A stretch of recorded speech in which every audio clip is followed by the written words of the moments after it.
കാലവർഷം കനത്തതോടെ സംസ്ഥാനമൊട്ടാകെ മരങ്ങൾ മറിഞ്ഞുവീണ് വലിയ അപകടങ്ങൾ ഉണ്ടാകുന്നതായും ഇത്തരം മരങ്ങൾ സർക്കാർ വെട്ടിമാറ്റി മനുഷ്യജീവൻ സംരക്ഷിക്കണമെന്നും തിരുവഞ്ചൂർ രാധാകൃഷ്ണൻ എം.എൽ.എ. കോട്ടയത്ത് വാർത്താസമ്മേളനത്തിൽ സംസാരിക്കുകയായിരുന്നു അദ്ദേഹം.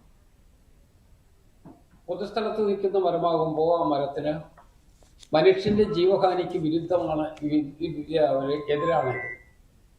ഇമ്മീഡിയറ്റ് ആയിട്ട് നടപടിയെടുക്കാൻ നിയമത്തിനകത്ത് തന്നെ പ്രൊവിഷനുണ്ട്.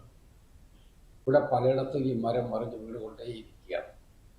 അതുകൊണ്ട് അത് കൂടുതൽ ഒന്ന് ധനനഷ്ടം, രണ്ട് ജനങ്ങളുടെ ജീവഹാനി, അതോടൊപ്പം തന്നെ നമുക്കുണ്ടാകുന്ന പൊതുവായ ബുദ്ധിമുട്ടുകൾ, അതെല്ലാം വളരെ പ്രധാനപ്പെട്ട പ്രശ്നങ്ങളാണ്. അപ്പം ഈ വേരുറപ്പില്ലാത്ത മരങ്ങൾ വെട്ടിമാറ്റുന്നതിന് വേണ്ടിയുള്ള നടപടി എടുക്കുകയല്ലാതെ മറ്റൊരു മാർഗവുമില്ല. അപ്പം നമ്മുടെ ഈ ജില്ലയിൽ പൊതുസ്ഥലത്ത് നിൽക്കുന്ന മരങ്ങൾ എത്ര എന്നുള്ളതിനെക്കുറിച്ച് കണക്കുണ്ടോ എന്നെനിക്കറിയില്ല. സാധാരണഗതിയിൽ അവരുടെ കയ്യിൽ കണക്കുണ്ടാകേണ്ടതാണ്. ഫോറസ്റ്റ് ഡിപ്പാർട്ട്മെന്റും അത് സംബന്ധിച്ച് ഒരു കണക്കെടുക്കേണ്ടതാണ്. പ്രത്യേകിച്ച് സോഷ്യൽ ഫോറസ്ട്രി അവരൊരു കണക്കെടുക്കേണ്ടതാണ്. പക്ഷെ അങ്ങനെ ഒരു കണക്കുണ്ടോ എന്നുള്ളത് ഇതുവരെ പുറത്തു വന്നിട്ടേയില്ല.